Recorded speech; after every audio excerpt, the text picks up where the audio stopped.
Topic ఏంటి madam? ఈరోజు ఒక ఇంట్రెస్టింగ్ టాపిక్ గురించి మాట్లాడుకుందాం. మామూలుగా యుద్ధాలు అంటే రాజ్యాలు, రాణులు వీళ్ళ గురించి జరగటం విన్నాం కదా. కానీ పువ్వుల గురించి యుద్ధం జరగటం ఎప్పుడైనా విన్నారా? కుంకుమ పువ్వు గురించి యుద్ధాలు జరిగాయి. దీన్ని సాఫ్రాన్ వార్ అంటారు.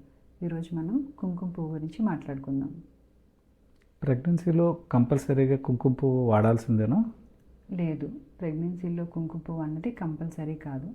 ఒకవేళ తీసుకోవాలి అనుకునే వాళ్ళు మొదటి 3-4 నెలల్లో ఖచ్చితంగా తీసుకోకూడదు. 4 నెలలు నిండిన తర్వాతే తీసుకోవాలి. కుంకుమ పువ్వులో విటమిన్స్, మినరల్స్, యాంటీ ఆక్సిడెంట్స్ ఉంటాయి.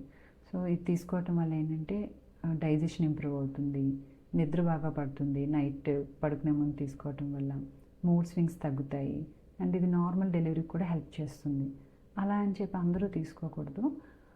ముందు ప్రెగ్నెన్సీలో ఏమైనా అబార్షన్స్ అయినా, లేదు నెలలు నిండటానికి ముందు ఏమైనా డెలివరీ అయినా అలాంటి వాళ్ళు ప్రజెంట్ ప్రెగ్నెన్సీలో తీసుకోకపోవటం మంచిది. అయితే ఈ కుంకుమ పువ్వు ఎంత వాడాలి, ఎలా వాడాలి? కుంకుమ పువ్వు రోజుకి 2-3 రెక్కల కంటే ఎక్కువ తీసుకోకూడదు. ఇది గోరువెచ్చని పాలలోనే కలిపి ఒక 15 నిమిషాలు ఉంచిన తర్వాత తాగాలి.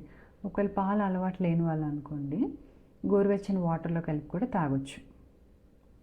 ప్రెగ్నెన్సీలో కుంకుమ పువ్వు వాడితే బేబీ తెల్లగా పడుతుందా? లేదు, కుంకుమ పువ్వుకి పుట్టబోయే బిడ్డకి కలర్కి ఎటువంటి సంబంధం ఉండదు. బేబీ కలర్ అన్నది పేరెంట్స్ యొక్క జీన్స్ బట్టి డిపెండ్ అవుతుంది. సో కుంకుమ పువ్వు తాగటం వలన బేబీ తెల్లగా పుడుతుంది అన్నది ఒక అపోహ మాత్రమే. Thank you. Thank you.